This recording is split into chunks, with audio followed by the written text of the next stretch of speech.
कृष्णा। तो हम श्रीमद् भगवत गीता के 15वें अध्याय का महत्व पढ़ने जा रहे हैं। तो हम कानू बेबी पढ़ाएंगे तो हम पढ़ेंगे। ओके कानू बेबी पढ़ाओगे? यस। तो चलिए पढ़ते हैं। श्री महादेव जी कहते हैं कि हे पार्वती, अब गीता के महत्व 15वें अध्याय का महत्व सुनो। गौड़ देश में कृपाण नरसिंह नामक एक राजा थे, जिनकी तलवार की धार से युद्ध में देवता भी परास्त हो जाते थे। उनका बुद्धिमान सेनापति शस्त्र और शास्त्र की कलाओं का भंडार था। उसका नाम था सर्ब मेरुदंड। उसकी भुजाओं में प्रचंड बल था। एक समय उस पापी ने राजकुमारों सहित महाराजा का वध करके स्वयं ही राज्य करने का विचार किया। इस निश्चय के कुछ ही दिनों बाद वह हेज का शिकार होकर मर गया।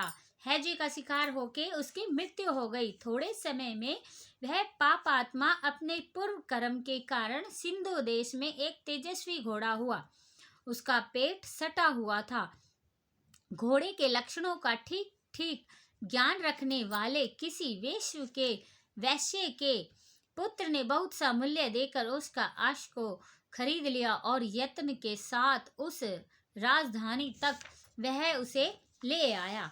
वैश्य कुमार वह अश्व राजा को देने को लाया था। यद्यपि राजा उस वैश्य कुमार से परिचित थे, तथापि द्वारपाल ने जाकर उसके आगमनी की सूचना दी। राजा ने पूछा, किस लिए आए हो?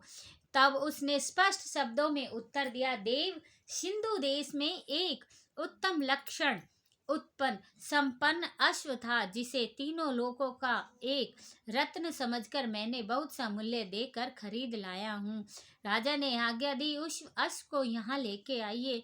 वास्तव में वह घोड़ा गुणों में ऊंचे सर्वा के समान था। सुंदर रूप को तो मानो घर ही था। शुभ लक्षणों का समुद्र जान पड़ता था। वैश्विक घोड़ा ले आया और राजा ने उसे देखा। अश्व का लक्षण जानने वाले अमात्य योन ने इसकी बड़ी प्रशंसा की। सुनकर राजा अपार आनंद में निर्मंग हो गए और उन्होंने वैश्य को मुंह मांगा स्वर्ण देकर तुरंत ही उस अश्व को खरीद लिया। कुछ दिनों के बाद एक समय राजा शिकार खेलने आए। उत्सुक हो उसी घोड़े पर चढ़कर वन में गए। वहां मृगों के पीछे उन्होंने अपना घोड़ा को बढ़ाया। पीछे पीछे सब ओर से दौड़कर आते हुए समस्त सैनिकों का साथ छूट गया। वह हिरणों द्वारा आकृष्ट होकर बहुत दूर निकल आए। प्यास से उन्हें व्याकुल कर दिया। तब वे घोड़े से उतरकर जल की खोज करने लगे। घोड़ों को उन्होंने वृक्ष की डाली में बांध दिया और स्वयं एक चट्टान पर चढ़ने लगे। कुछ दूर जाने पर उन्होंने देखा कि एक पत्तों का टुकड़ा हवा से उड़कर शिला खंड पर गिरा और उसमें गीता के 15वें अध्याय का आधा श्लोक लिखा हुआ था।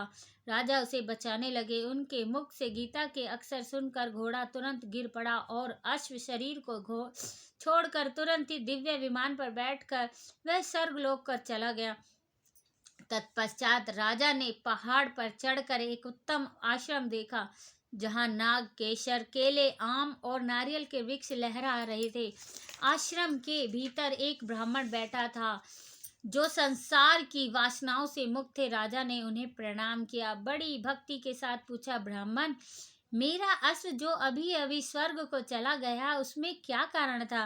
राजा की बात सुनकर त्रिकालदर्शी मंत्रवेता एवं महापुरुषों में श्रेष्ठ विष्णु शर्मा नामक ब्राह्मण ने कहा, राजन, पूर्व काल में तुम्हारे यहाँ जो सरब मेरुदंड नामक एक सेनापति था, वह तुम्हें पुत्रों सहित मारकर स्वयं राज्य हड़पने लेने को तैयार था। इसी बीच में वो हैजे का शिकार होकर मृत्यु को प्राप्त हो गया। उसके बाद वह उसी पाप से घोड़ा हुआ था। यहाँ कहीं गीता के 15वें अध्याय का आधा श्लोक लिखा हुआ था, उसे ही तुम बचाने लगे। उसी को तुम्हारे मुख से सुनकर वह अश्व स्वर्गलोक को प्राप्त हुआ है। तदंतर राजा के पार्श्ववर्ती सैनिक उन्हें ढूंढते हुए वहां आ पहुंचे। उन सब के साथ ब्राह्मणों को प्रणाम करके राजा प्रसन्नता पूर्वक वहां से चले और गीता के 15वें अध्याय का श्लोक का अक्षरों को अंकित उसी पत्र को बाँच कर प्रसन्न होने लगे। उनके नेत्र हर्ष से खिल उठे थे। घर आकर उन्होंने मंत्रवेता मंत्रियों के साथ अपने पुत्र सिंह बलों को राज्य सिंहासन पर अभिषिक्त किया और स्वयं 15वें अध्याय का विशुद्ध चित्त होकर मोक्ष प्राप्त कर लिया। आइए हमने अब 15वें अध्याय का अब हम 15वां अध्याय पढ़ते हैं। उसके उपरांत श्री कृष्ण भगवान फिर बोले कि हे अर्जुन, आदि पुरुष परमेश्वर मूल वाले और ब्रह्मा रूप मुख्य शाखा वाले जिस संसार रूप पीपल के वृक्ष को अविनाशी कहते हैं तथा जिसके वेद पत्ते कहे गए हैं, उस संसार रूप वृक्ष को जो पुरुष मूल सहित तत्व से जानता है वह वेद के तात्पर्य को जानने वाला है। हे अर्जुन, उस संसार वृक्ष की तीनों गुण रूप जल के द्वारा बढ़ी हुई एवं विश्व भोग रूप कोपल वाली देव मनुष्य और त्रियक आदि योनि रूप शाखाएं नीचे और ऊपर सर्वत्र फैली हुई हैं तथा मनुष्य योनि में कर्मों के अनुसार बांधने वाली अहंता ममता और वासना रूप जड़ें भी नीचे और ऊपर सभी लोकों में व्याप्त हो रही हैं। परंतु इस संसार वृक्ष का स्वरूप जैसा कहा है वैसा यहाँ विचार काल में नहीं पाया जाता है, क्योंकि न तो इसका आदि है और न ही अंत है तथा न अच्छी प्रकार से स्थिति है। इसलिए इस अहंता ममता और वासना रूप अति दृढ़ मूल वाले संसार रूप पीपल के वृक्ष को दृढ़ वैराग्य रूप शस्त्र द्वारा काट कर उसके उपरांत उस परम पद रूप परमेश्वर को अच्छी प्रकार खोजना चाहिए कि जिसमें गए हुए पुरुष फिर पीछे संसार में नहीं आते हैं और जिस परमेश्वर से यह पुरातन संसार विश्व की प्रवृत्ति विस्तार को प्राप्त हुई है, उसी आदि पुरुष नारायण में मैं शरण हूँ। इस प्रकार दृढ़ निश्चय करके नष्ट हो गया है मान और मोह जिनका तथा जीत लिया है आसक्ति रूप दोष जिनने और परमात्मा के स्वरूप में ही निरंतर स्थिति जिनकी तथा अच्छी प्रकार से नष्ट हो गई है कामना जिनकी, ऐसे वह सुख दुख नामक द्वंद्वों से विमुक्त हुए ज्ञानी जन उस अविनाशी परम पद को प्राप्त होते हैं। उस समय प्रकाशमय परम पद को न सूर्य प्रकाशित कर सकता है, न चंद्रमा और न अग्नि ही प्रकाशित कर सकती है तथा जिस परम पद को प्राप्त होकर मनुष्य पीछे संसार में नहीं आता है वही मेरा परम धाम है। हे अर्जुन, इस देह में यह जीवात्मा मेरा ही सनातन अंश है और वही इन त्रिगुण में माया में स्थित हुई मन सहित पांचों इंद्रियों को आकर्षण करता है। कैसे कि वायु गंध के स्थान से गंध को जैसे ग्रहण कर ले जाता है, वैसे ही देह आदि को स्वामी जीवात्मा भी जिस पहले शरीर को त्यागता है उससे इन मन सहित इंद्रियों को ग्रहण करके फिर जिस रूप को प्राप्त होता है उसमें जाता है। उस शरीर में स्थित हुआ यह जीवात्मा स्त्रोत चक्षु और त्वचा को तथा रचना घ्राण और मन को आश्रय करके अर्थात इन सब के सहारे से ही विषयों को सेवन करता है, परंतु शरीर छोड़कर जाते हुए को अथवा शरीर में स्थित हुए को विषय को भोगते हुए अथवा तीनों गुणों से युक्त हुए को भी अज्ञानी जन नहीं जानते हैं। केवल ज्ञान रूप नेत्र वाले ज्ञानी जन ही तत्व से जानते हैं, क्योंकि योगी जन भी अपने हृदय में स्थित हुए इस आत्मा को यत्न करते हुए ही तत्व से जानते हैं और जिन्होंने अपने अंतकरण को शुद्ध नहीं किया है ऐसे अज्ञानी जन तो यत्न करते हुए भी इस आत्मा को नहीं जानते।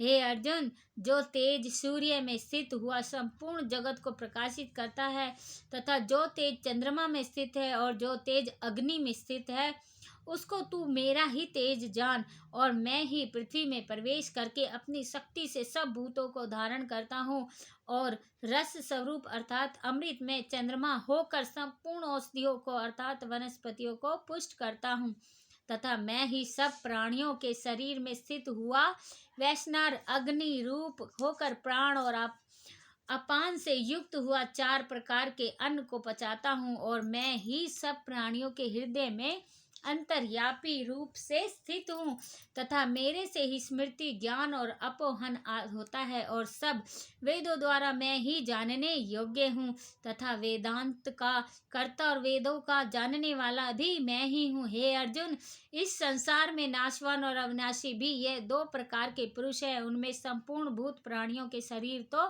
नाशवान और जीवात्मा अविनाशी कहा जाता है तथा उन दोनों से उत्तम पुरुष तो अन्य ही है, कि जो तीनों लोकों में प्रवेश करके सबका धारण पोषण करता है एवं अविनाशी परमेश्वर और परमात्मा ऐसे कहा गया है। क्योंकि मैं नाशवान जड़ वर्ग क्षेत्र से तो स्वतः अतीत हूँ और माया में स्थित अविनाशी जीवात्मा से भी उत्तम हूँ, इसलिए लोक में और वेदों में भी पुरुषोत्तम नाम से प्रसिद्ध है। भारत, इस प्रकार तत्व से जो ज्ञानी पुरुष मेरे को पुरुषोत्तम जानता है वह सर्वज्ञ पुरुष सब प्रकार से निरंतर मुझ वासुदेव परमेश्वर को ही भजता है। हे निष्पाप अर्जुन, ऐसे यह अति रहस्य युक्त गोपनीय शास्त्र मेरे द्वारा कहा गया, इसको तत्व से जानकर मनुष्य ज्ञानवान और कृतार्थ हो जाता है, अर्थात उसको और कुछ भी करना शेष नहीं होता है। इति श्रीमद् भगवत उपनिषद ब्रह्मा विद्या और योग शास्त्री विषयक श्री कृष्ण भगवान अर्जुन के संवाद में पुरुषोत्तम योग नामक 15वें अध्याय का समाप्ति। जय श्री राधे कृष्णा। इस अध्याय में भगवान ने अपना परम गोपनीय प्रभाव भली प्रकार से कहा है। जो मनुष्य उक्त प्रकार से भगवान को सर्वोत्तम समझ लेता है, उसका मन एक क्षण के भी भगवान के चिंतन का त्याग नहीं कर सकता, क्योंकि जिस वस्तु को मनुष्य उत्तम समझता है उसी में उसका प्रेम होता है, जिसमें प्रेम होता है उसी का चिंतन होता है। अतएव सबका मुख्य कर्तव्य है कि भगवान के परम गोपनीय प्रभाव को भली प्रकार समझने के लिए नाशवान शरण भंकुर संसार की आसक्ति का सर्वथा त्याग करके एवं परमात्मा के शरण होकर भजन और सत्संग की ही विशेष चेष्टा करे। जय श्री राधे कृष्ण।